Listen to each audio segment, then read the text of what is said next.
따뜻하게 위로해 주시고 또 격려해 주시면 감사하겠습니다.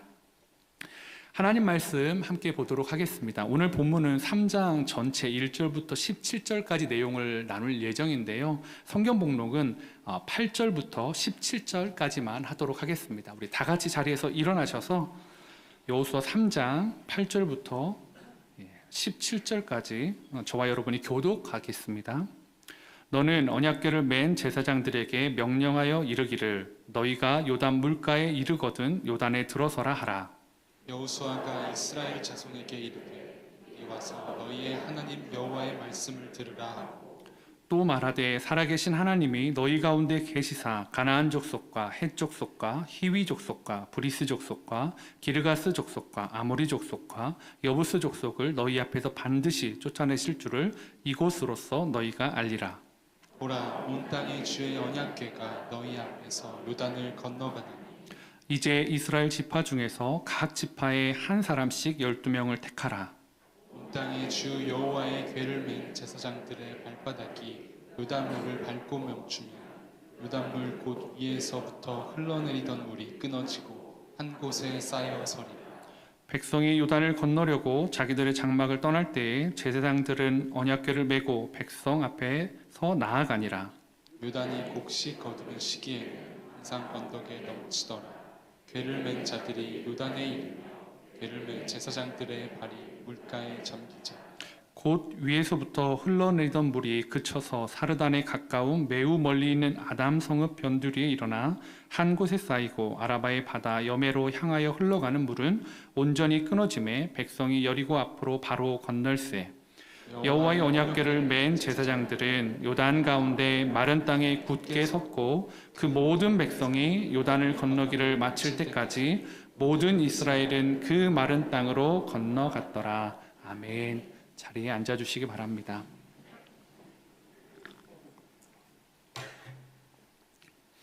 우리가 지난주에 라합의 도움으로 이제 요단을 건너갔던 두 명의 스파이들이 이제 다시 구사일생으로 여호수아가 있는 진영으로 돌아오게 됩니다. 그리고 시딤에 돌아와서 여러 가지 이제 정탐 소식들을 전하고 여호수아가 그 이야기를 듣고 이제 요단으로 가자라고 명령을 하고 있습니다.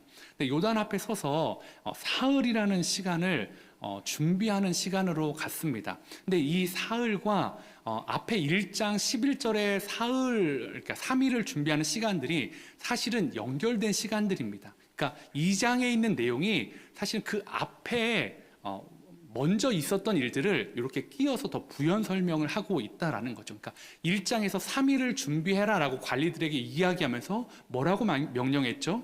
양식을 준비해라 라고 했고, 오늘 사흘째 되는 날 너희가 한 번도 보지 못한 일을 보게 될 것이다. 너희는 여호와께 성별해라 라고 말했던 것이 그 사흘의 시간, 3일의 마지막째 날에 일어나고 있는 시간적인 흐름으로 보면 그렇다라는 것을 보시면 될 것 같습니다. 그래서 1장에서 분명히 3일 있었고, 여리고성 가서 정탐꾼들이 또 3일을 산에 있었고, 또 지금 여기서 이게 뭐가 그러면 하나님의 말씀이 틀어진 거가 아니라 그런 시간적인 흐름 안에 있다라는 것을 보시면 좋을 것 같습니다. 그러면서 양식을 준비하고 마지막 날 거룩한 성별의 의식들을 행하고 이제 요단강 앞에 서 있습니다. 그런데 사실은 그 3일이란 시간 양식을 준비하고 마지막 날 거룩을 성별한 일을 행하였지만 그 요단강을 바라보는 이스라엘 사람들의 마음은 좀 이렇게 편하지만은 않았습니다. 왜냐하면 오늘 이 여호수아 3장 15절에 보니까 이 시기에 대해서 이야기하고 있더라고요. 3장 15절에 요단이 곡식 거두는 시기에는 항상 언덕에 넘치더라. 무엇이 넘친다는 걸까요? 물이 언덕에 넘쳤다라는 거죠. 이 시기에는, 이 추수 때에는 요단강이 항상 범람하는 시기였습니다. 특별히 북쪽에 있는 이 헤르몬산에서 눈이 녹아서 물이 계속 유입되고 있고요. 또 이 봄철에 내리는 이른비를 통해서 계속 요단강에도 역시 비가 계속 스며들고 있기 때문에 물이 어느 때보다 많은 때가 바로 이 추수하는 때였습니다.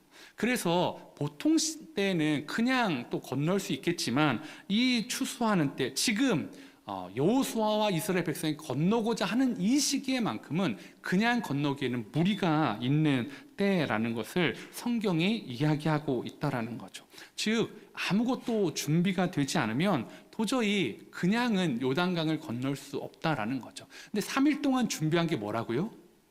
양식과 거룩이었다라는 거죠. 그것들로 어떻게 요단강을 건널 수 있겠습니까? 요단강을 건너려면 뭐가 필요할까요? 뭐 배라든지 아니면 뗏목이라든지 아니면 다리를 만들 만한 뭔가 그런 도구들이 필요할 텐데 그런 것은 한 번도 조금도 준비하지 않는 모습을 오늘 성경은 이야기하고 있다라는 거죠. 아마 첫날에는 그냥 관리들이 양식을 준비해라 라고 했고 마지막에 너희가 하나님이 한 번도 보지 못한 일을 보게 하시겠다, 기이한 일을 보여주겠다라고 하였기 때문에 이스라엘 백성 가운데는 어떻게 건너갈지에 대한 그림이 없었습니다. 그런데 보여지는 건 뭐예요? 범람한 물이었어요. 어떻게 건너야 되지? 생각이 빠른 사람 딱 보자마자 이거 필요해, 이 정도의 목재가 필요해, 이 정도의 뭐가 필요해라고 딱 답이 나올 수가 있는 상황이죠. 그런데 3일 동안 여호수아는 어떠한 말도 하지 않고 마지막 3일째에도 한 번도 보지 못한 일을 보여줄게. 너희는 여호와 앞에서 성결하라 라고 말하고 있다라는 거죠. 그런데 놀라운 일은 무엇인지 아십니까? 이스라엘 백성들이 그거에 대해서 토를 달지 않는다라는 거예요. 예전에는 엄청 토달았습니다. 말도 안 된다고 우리 돌아갈 거라고 뭐 달라고 뭐 보여달라고 막 했던 그들인데 지금 범람하는 물 앞에서 물을 3일 동안 보고 있음에도 불구하고 하나님이 하시겠지라는 생각으로 아마 서 있는 것 같습니다. 아마 이스라엘 사람들이 정말 많이 변화된 부분이 이 부분이지 않을까 생각되어집니다. 이 광야 1세대들은 어땠습니까? 그런 사람들이 아니었습니다. 광야 1세대는 눈앞에 보이는 것에 쉽사리 휩쓸리는 사람이었습니다. 쉽게 현혹되는 사람들이었습니다. 하나님이 기다려라 라는 것을 조금도 기다리지 못하는 사람들이 1세대들이었습니다. 상황이 있으면 그것보다 훨씬 더 크게 확대 해석하는 사람들이 광야 1세대들이었습니다. 그런데 이 40년간의 그들의 실패를 통해서 지금 그들이 하나님 앞에 기다릴 줄 아는 사람으로, 하나님의 명령 앞에 잠잠히 기다리는 사람으로 바뀌어 있다라는 거죠. 40년의 실패가 그들을 믿음의 길로 조금씩 인도하고 있는 것 같습니다. 그렇다면 오늘 이 상처받았던 40년의 상처가 사실은 오늘의 장소에서도 등장합니다. 오늘 우리가 읽진 않았는데 1절에 보면 시딤에서 출발해서 요단으로 가고 있습니다. 여러분, 시딤은 어떤 상처가 있는 장소일까요? 민수기 25장 1절입니다. 이스라엘이 시딤에 머물러 있더니 그 백성이 모압 여자들과 음행하기를 시작하니라. 이스라엘 백성이 모압 여자들과 음행하기를 시작한 곳. 그게 그럴 수 있지라고 할 수 있지만 이게 사실은 굉장히 큰 아픔이었습니다. 이게 육체적인 음행으로만 끝난 것이 아니라 이 여자들이 이스라엘 남자들에게 우리 신도 좀 섬겨봤으면 좋겠어. 우리 신에게 드린 음식도 먹어봐. 정말 옆에서 정말 애교를 부리면서 정말 이 이스라엘 남자들을 살살살살 녹여가지고 그 하나님을 버리고 그들의 이방신을 섬기게 했다라는 거죠. 하나님이 어땠을까요? 살살살살 녹는 이스라엘 사람들의 마음에 불같이 화내셨습니다. 질투하신 하나님으로 그들 가운데 불같이 노를 맹렬히 보내고 있다라는 거죠. 그래서 하나님께서 이 일을 통해서 무려 24,000명을 죽여버리셨습니다. 어디서요? 시딤에서요. 그리고 그렇게 모압 여자와 야합했던 이스라엘 남자들을 죽여라 해서 정말로 창으로 그 남녀를 죽이는 살해 장소가 시딤이었습니다. 그리고 나서 다시 그들이 요단을 건너기 위해 머물렀던 곳이 시딤입니다. 여러분, 24,000명이 죽었던 참혹한 장소입니다. 자신들의 아버지일 수 있고 어머니일 수 있고 형제들일 수 있는 그 가족들이 죽었던 곳에서 머물면서 무엇을 생각할까요? 그 참혹했던 그 현상을 생각하지 않을까요? 당연히 그 일을 생각할 수밖에 없었을 것입니다. 그런데 하나님은 거기에 머물게 하셨어요. 거기에 머물어라. 그리고 이제 그 실패의 자리에서 나와서 요단 앞에 서라. 그리고 3일째 되는 날 너희는 성결하라 라는 거죠. 그 실패를 씻으라 라고 말씀하시는 것과 같아 보입니다. 하나님께서 그냥 이스라엘 사람들을 대충 이스라엘 요단 서편으로 가자라고 하시는 게 아니다라는 거죠. 철저하게 실패했던 그 자리에서 다시 실패를 딛고 일어설 수 있는 은혜를 베풀고 계시다라는 생각을 해보게 되었습니다. 여러분은 어떠십니까? 여러분은 치유되지 않은 실패의 기억이나 흔적이 혹시 여러분에게도 있지는 않으십니까? 거기에만 가면, 그 사람만 보면, 그 일만 보면 다시 막 가슴이 벌렁벌렁거리고 너무 두렵고 힘들게 했던, 혹 그것이 하나님께, 아니면 혹 그것이 교회에, 아니면 목사에게, 성도에게 받았던 상처가 있지는 않으십니까? 오늘 그 상처를 어떻게 하신다고요? 하나님이 은혜로 덮어버리시고 상처의 자리에서 그 시간들을 치유하고 계십니다. 오늘 말도 안 되는 은혜로 요단을 건너게 하시는 하나님께서 오늘 이 상처받은 이스라엘을 치료하셨던 것처럼 여러분의 상처가 있다면 그 아픔을 치료해 주시는 시간이 되기를 소망해 봅니다. 그러면서 이 요단강을 도하하기 위해 주는 교훈이 뭘까? 이 요단강의 도하, 요단강을 건너는 이 사건을 통해 우리가 얻어야 되는 교훈이 무엇일까? 첫 번째는 하나님을 앞세우라라는 것입니다. 요단강을 건너는 것은 홍해를 건너는 것과 매우 유사합니다. 이스라엘은 홍해를 건너므로써 신분의 변화가 생겼습니다. 어떤 신분의 변화가 생겼죠? 종에서 자유인이 되었습니다.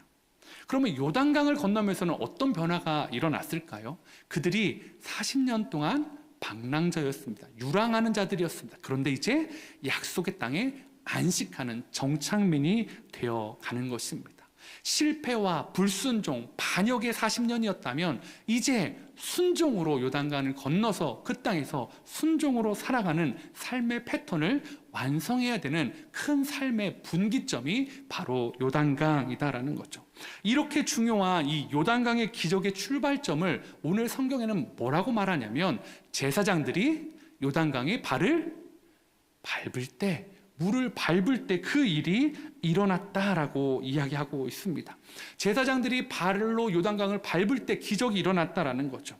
그러면 이 요단강 기적이 가장 중요한 건 뭡니까? 제사장들의 발입니까?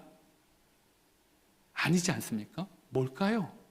제사장들의 발이 요단강을 밟을 때 물론 요단강이 갈라졌지만 그 제사장들이 함께하고 있는 그 무엇을 봐야 됩니다. 그게 뭐냐면 오늘 3장에서 가장 많이 나오는 단어를 살펴보면 될 것 같습니다. 오늘 3장에서 가장 많이 반복되는 단어가 언약궤입니다. 언약궤, 궤, 그리고 그 언약궤와 궤를 가르치는 대명사, 그것이라는 것까지 포함하면 총 이 1절부터 17절 안에 언약궤를 지명하는 것이 무려 11번이나 나오고 있다라는 거죠. 즉, 이 요단강을 건너는 이것 중에 가장 중요한 게 뭐라고요? 언약궤라고요. 언약궤를 제사장들이 어깨에 메었기 때문에 그들이 발이 요단강을 밟을 때 요단강이 갈라졌다라는 것을 성경은 이야기하고 있다라는 것입니다. 요단강을 건너는 이 언약궤를 맸던 제사장, 이 언약궤가 상징하는 게 무엇입니까? 하나님의 임재입니다. 하나님이 함께하고 있다라는 그 상징물이 언약궤라는 거죠. 출애굽기 25장 21절에서 22절인데요. 제가 21절을 읽고 여러분 22절을 읽어주시면 감사하겠습니다. 속죄소를 궤 위에 얹고 내가 내게 줄 증거판을 궤 속에 넣으라.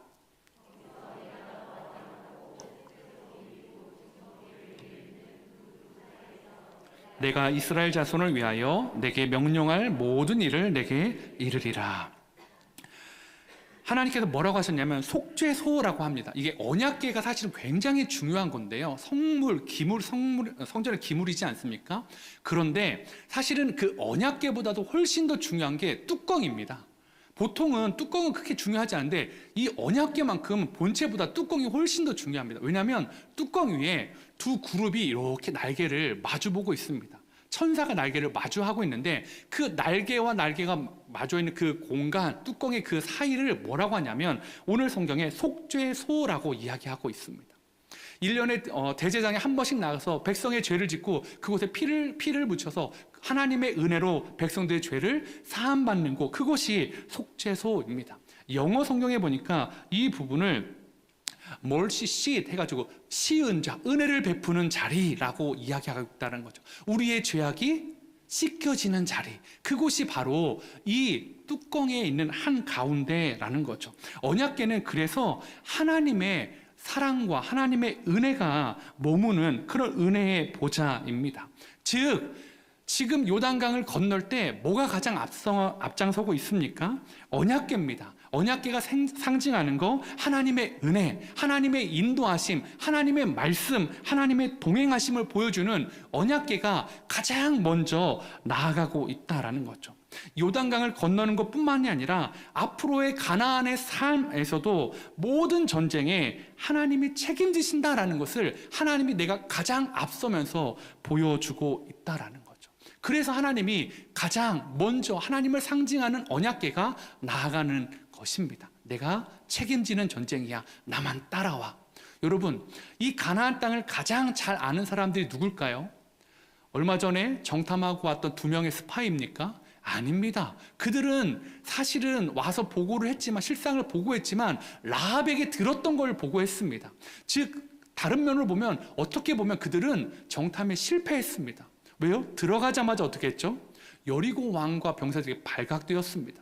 그래서 지붕에 숨었다가 다시 산에서 3일을 숨어 있다가 왔던 사람들입니다. 즉 그들이 보았던 것은 너무나 제한적이고 들었던 것, 라합에게 들었던 것으로 여호수아에게 이 성의 실상을 전했던 사람들입니다. 그들은 본 게 별로 없었습니다. 그렇다면 40년 전에 이미 샅샅이 이 가나안 땅을 살펴보았던 여호수아와 갈렙일까요?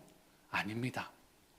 10년이면 강산도 변한다는데 요즘은 더 빨리 변하는데요. 이 40년이라는 시간은 이 가나안 땅을 바꾸기에 얼마나 충분한 시간이었겠습니까? 그렇다면 가나안 땅을 가장 잘 아는 분은 누굴까요?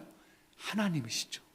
하나님이 가장 잘 아시는 땅, 하나님이 하시는 전쟁. 여러분, 그럼 누가 가장 앞장서야 될까요?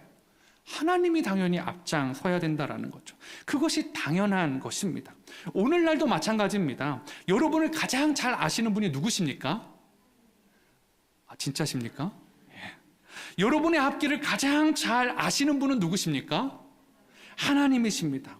여러분 믿으십니까? 그렇다면 우리의 인생에 가장 앞서야 되는 분은 누구십니까? 하나님이요. 그런데 여러분의 인생에 가장 앞서고 있는 분은 누구십니까? 저요. 혹시 그러지는 않으십니까?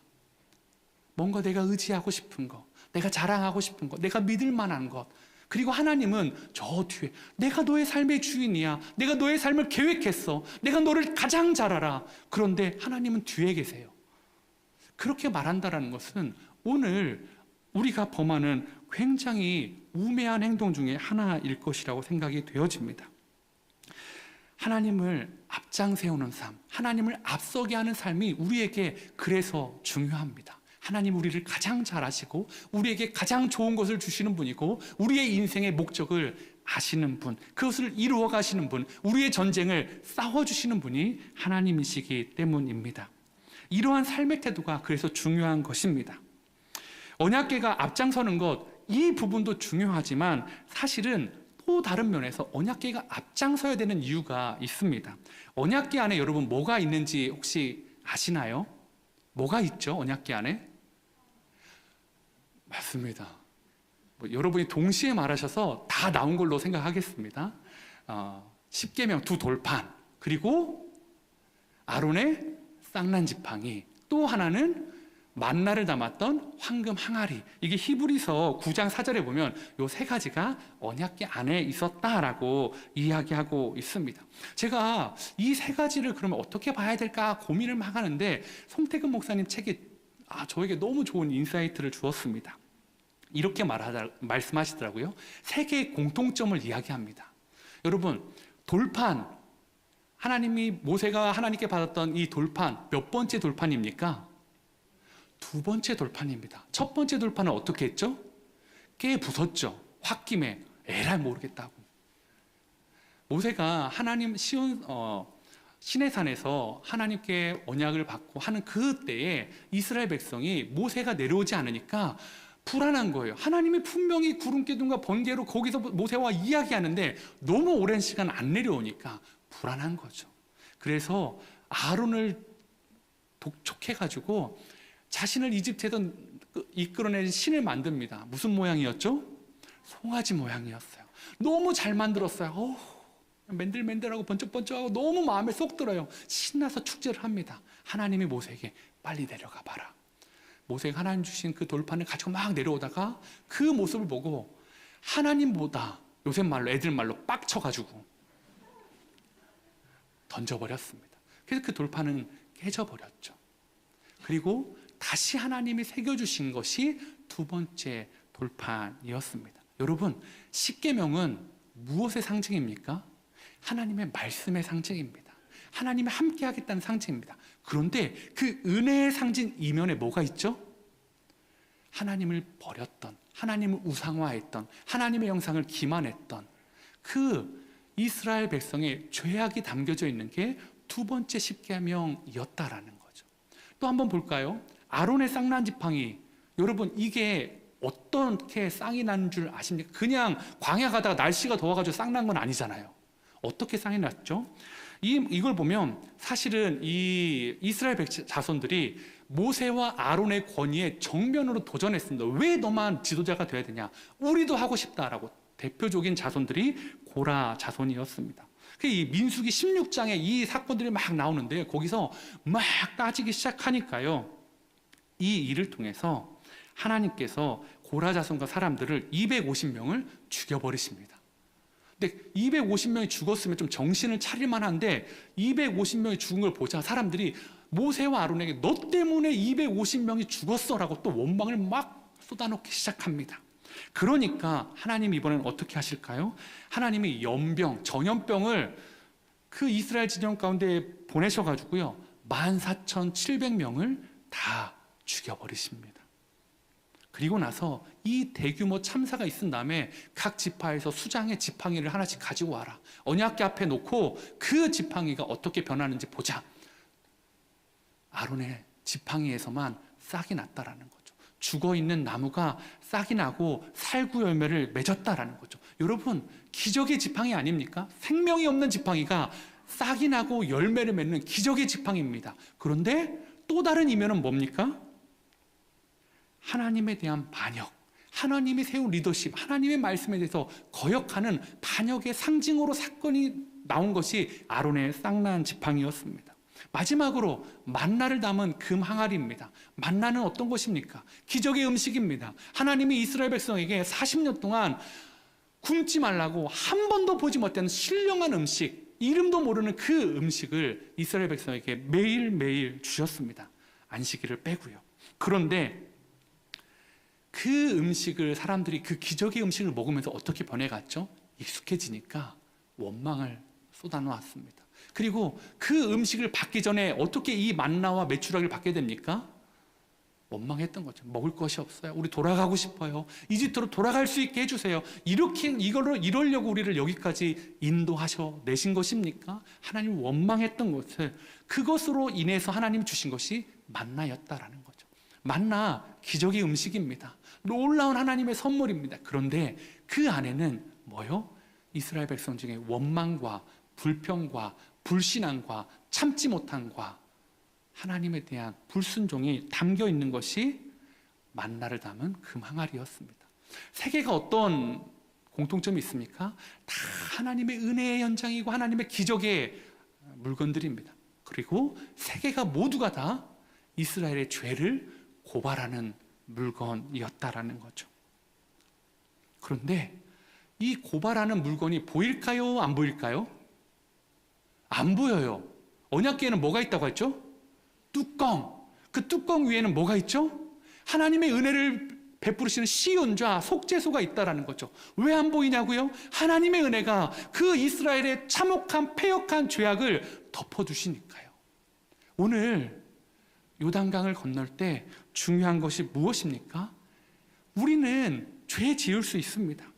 우리는 또 실수할 수 있습니다. 그들이 3일 동안 잘 성결하게 해서 건너갔지만 어떻습니까? 건너가서 실패하기도 하고 여호수아와 그 광야의 세대들이 다 죽은 다음에 한 세대가 지나자마자 그들은 다시 우상을 섬기고 하나님을 모르는 사람처럼 생활했습니다. 그럼 어떻게 해야 될까요?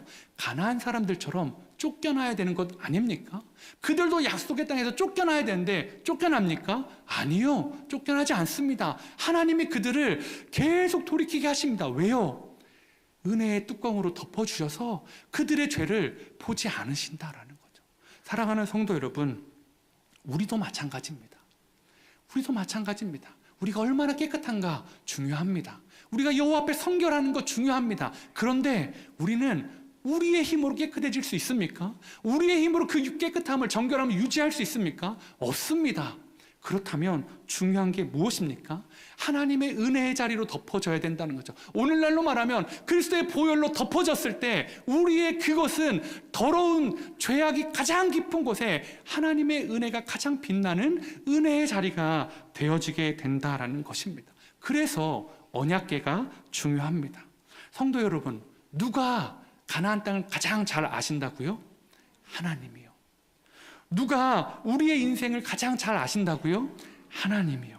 우리의 반역과 불순종의 삶에도 우리가 하나님 나라에 들어갈 수 있는 것, 이스라엘 백성이 가나안 땅에 들어갈 수 있는 이유가 뭐라고요? 그것을 덮어주시는, 그들의 죄를 덮어주시는 하나님의 놀라운 은혜가 있었다라는 거죠. 그것을 잡고 요단강을 건너는 겁니다. 자신의 깨끗함, 나 이만큼 깨끗하게 했어요, 난 정말 깨끗해요, 이 모습으로 건너가는 것이 아니라 은혜의 상징, 반역의 상징, 그러나 그것을 기억지 않으시고 그것을 덮어주시는 그 언약궤, 그것을 앞장 세워서 그들이 지금 요단강을 건너고 있다라는 것입니다. 사랑하는 성도 여러분, 여러분의 인생도 마찬가지입니다. 어디에서 넘어지셨습니까? 어디에서 여러분의 트라우마는 어디에서 극복하지 못하고 있으십니까? 무엇이 여러분을 자꾸 실패의 자리에서 주저앉게 하십니까? 사랑하는 성도 여러분, 그 어떤 실패도, 여러분의 실패로 24,000명이 죽었나요? 14,700명이 죽었나요? 250명이 죽었나요? 아니지 않아요. 아니지 않습니까? 그렇게 살인이, 그렇게 참혹한 현장에도 어떻게 해요? 하나님의 은혜는 모든 것을 덮고 그들을 나의 자녀라고, 나의 백성이라고, 가자, 나를 따라와라 라고 말씀하신다라는 거죠. 사랑하는 성도 여러분, 우리 누구 따라가야 된다고요? 하나님이요. 누구 앞장서야 된다고요? 하나님이요. 하나님을 앞장세우는 저와 여러분 되시기를 축복합니다. 요단강 도화가 주는 교훈 두 번째는 뭐냐면 마른 땅에 굳게 서야 된다라는 것입니다. 이제 백성들이 요단을 건너기 위해서 장막을 걷고 준비를 합니다. 이제 그런 준비가 되어져 가니까 제사장들이 언약궤를 메고 백성 앞으로 터벅터벅터벅 걸어 나갑니다. 그리고 요단강 앞에 섰습니다. 어떤 강입니까? 범람하는 강입니다. 넘쳐 흐르는 강입니다. 깊은, 유속이 센 그런 강입니다. 제사장들은 이 범람한 요단강에 자신의 발을 내딛습니다. 그러자 물이 끊기기 시작했습니다. 여호수아서 3장 16절입니다. 한번 같이 읽어보실까요? 시작.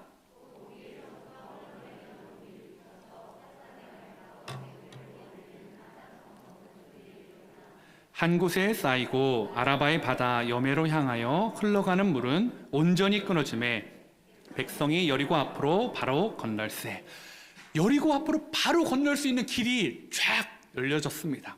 그런데 오늘 본문에 보니까 아담이라는 곳에 아담성읍 변두리에 일어나서 그곳에 물이 쌓였다라고 이야기하고 있습니다. 많은 학자들이 이 아담이라는 곳을 여리고에서 약 27km 떨어진 거리에 있는 성읍이다라고 얘기합니다. 즉 여리고에서 27km 저 북쪽으로부터 해서 물이 끊어진 거예요. 그래서 그리고 여리고로부터 또 저 사이까지 하나님이 그 강을, 물을 막으셔서 이스라엘 백성들이 건널 수 있도록 해주셨다는, 수십 킬로를 하나님이 그 강이었던 곳을 길로 만들어 주셨다라는 것입니다. 그들은 하나님이 보여주신 새로운 길을 걸어갑니다. 그런데 여기도 중요한 게 뭐냐면 제사장들이었잖아요. 가장 먼저 요단강에 들어간 사람이 누굽니까? 제사장들이었습니다. 가장 나중에 나온 사람이 누굴까요? 제사장들이었습니다. 그럼 제사장들은 메고 가장 먼저 들어가서 어디에 서 있었냐면 요단강 가장 한가운데 서 있어야만 됐습니다. 모든 백성이 그것을 요단강을 다 건널 때, 그리고 나서 그들은 요단강에서 나올 수 있었다라는 거죠. 여러분, 아무리 이들이 믿음이 좋다고 하지만 27km 보이 저 까마득한 곳에서 물이 말랐다고 하지만, 여러분, 강 한가운데 잠깐도 아니고 200만입니다. 200만의 사람들이 건너가는 시간을 수십 킬로 막 건너가는, 계속 서 있어야 돼요. 불안하지 않을까요? 여러분은 안 불안하시군요. 저는 불안할 것 같아요. 아니, 베드로도 그랬잖아요. 주님이 오라 할 때 그 믿음을 가지고 막 풍랑이 있는 바다를 걸었지만 결국 어때요? 바람 때문에, 치는 파도 때문에 불안해서 빠져가는 걸 성경에서 이야기하고 있지 않습니까? 믿음이 약한, 믿음이 작은 자여라고 말씀하시는 그 예수님처럼 뭐 제사장들이라고 뭐 다 믿음이 대단합니까? 시간이 갈수록 빨리빨리 좀 걸어가지. 와, 되게 늦게 걸어간다. 입장 바꿔 생각해보지, 이러지 않았을까요? 저는 그랬을 것 같아요. 그런데 여러분, 제사장들이요, 그 긴 시간을, 그 두려움을 어떻게 합니까? 견뎌냈다라는 거죠. 그리고 모든 사람이 다 건너가고 자신들이 나옵니다. 이 제사장들이 그 긴 시간, 두려움의 시간을 견뎌나가서 성공적으로 도화를 완성한 것도 있지만, 제사장들의 어려움이 저는 또 하나가 그냥 발견됐습니다. 뭐냐면 20만 명이 요단강을 건너야 되는데, 그러면 시간이 얼마나 걸렸을까? 한두 시간은 아닐 것 같아요. 짧게는 한나절? 여러분, 한나절 요단강 안에서 언약궤를 메고 서 있다고 생각해 보세요. 헬스장에서 한 몇 킬로짜리 이 바벨이라고 하는 이걸 들고 서 있다고 생각해 보십시오. 어깨도 바꿀 수 없잖아요. 야, 잠깐만 바꿔보자. 이게 안 되잖아요. 계속 이러고 서 있는 거예요. 한나절을. 고문 아닙니까? 그들은, 제사장들은 지금 어떤 거예요? 마음의 두려움을 이기고 있어요. 또 육체적인 고통도 이기고 하나님의 말씀에 순종해서 요단강 한가운데에 서 있다라는 것입니다. 그들은 이 두려움과 육체적인 고통과 싸워서 이겨나가고 있다라는 거죠. 왜 그렇게 싸워야 됩니까?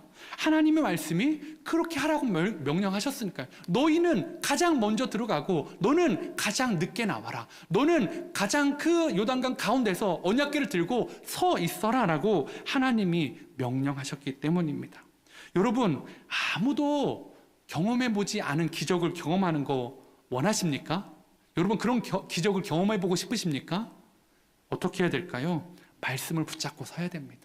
제사장들이 언약궤, 하나님의 임재의 상징, 하나님의 말씀이 담긴 그 언약궤를 붙잡고 섰던 것처럼, 두려움을 이기고 또 힘들지만 굳건히 섰던 것처럼 여러분도 그렇게 서야 된다라는 것이죠. 여호수아 3장 17절 마지막을 이렇게 이야기합니다. 여호와의 언약궤를 맨 제사장들은 요단 가운데 마른 땅에 굳게 섰고 그 모든 백성이 요단을 건너가기를 마칠 때까지 모든 이스라엘은 그 마른 땅으로 건너갔더라. 제사장들 칭찬해주고 싶습니다. 잘했습니다. 두려움도 이기고 육신의 한계도 뛰어넘어서 하나님의 말씀을 붙잡고 그 자리를 견뎌냈다라는 거죠. 능당 기적을 경험할 자격이 있는 사람들입니다. 그런데 여기에 하나님의 놀라운 세심한 배려가 있다라는 것을 제가 발견하게 되었습니다. 여러분, 요단강이 갈라졌어요. 범람계요, 우기예요. 그러면 갈라진 그 땅은 어떤 땅이어야 됩니까?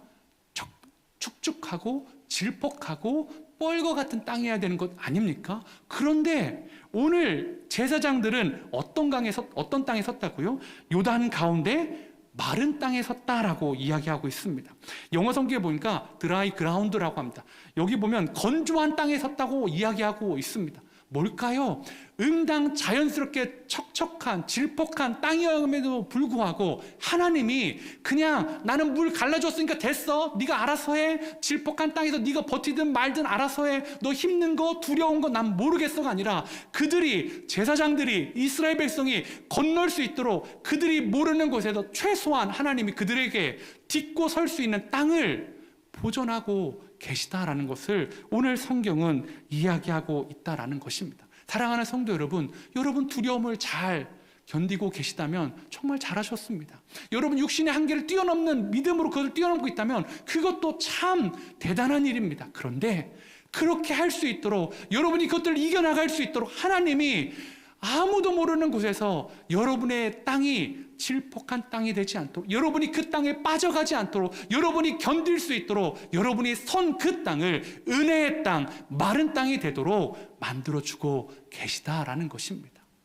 사랑하는 성도 여러분, 이 은혜의 땅을 딛고 서는 저와 여러분 되기를 원합니다. 내 노력, 내 힘으로 나는 견뎌낼 거야, 나는 진흙, 난 뻘에서도 나는 끝까지 견뎌낼 거야가 아니라 하나님이 주시는 그 은혜를 딛고, 하나님이 주시는 그 소망을 딛고 그 시간을 견뎌내는 저와 여러분이 되시기를 소망해 봅니다. 이제 말씀을 좀 정리하려고 합니다. 사랑하는 성도 여러분, 혹시 여러분 인생 가운데 여러분의 힘으로 도저히 개척할 수 없는, 넘어갈 수 없는 범람한 요단강과 같은 그런 문제 앞에 서 있는 분이 계십니까? 아니면 한 주간 혹시 여러분의 삶은 어떠셨습니까? 믿음에 실패하셨습니까? 한 주간의 삶이 흔적이라고는 실패의 흔적밖에 남아있는 분 안 계십니까? 예수님을 믿고 정말 신앙으로 주 안에서 승리한 것보다는 자꾸 넘어지는 실패의 흔적들이 너무 많은 분 계십니까? 하나님 앞에 우상 숭배했던, 하나님보다 더 사랑했던, 그것을 쫓았던 한 주간 일평생은 아니십니까? 하나님을 반역했던 그러한 모습으로 여러분 살아가고 있지는 않으십니까? 어떻게 해야 될까요? 괜찮습니다. 왜요? 언약궤에는 그러한 것들이 들어져 있습니다. 우리도 괜찮습니다. 우리를 덮으시는 예수 그리스도의 보혈의 은혜를 우리가 날마다 확신한다면, 여러분, 우리가 반역해도, 우리가 실수해도, 우리가 불순종해도 어떻게 해요? 하나님이 뭘 보신다고요? 보혈의 능력을 보신다고요. 그것이 가장 우리에게는 부끄러운 것이지만 하나님의 은혜가 깊숙이 참여해지는 그 꽃까지 우리를 쫓아오시는 하나님의 사랑이 된다라는 것입니다. 사랑하는 성도 여러분, 우리 하나님 앞장 세우는 인생 되십시다. 그리고 실패해도 늘 하나님 언약궤를 붙잡고 하나님이 주시는 소망의 마른 땅, 작은 한 켠을 붙잡고 살아가는 저와 여러분 되시기를 소망해 봅니다. 우리 이 시간 이 말씀을 생각하시면서 주의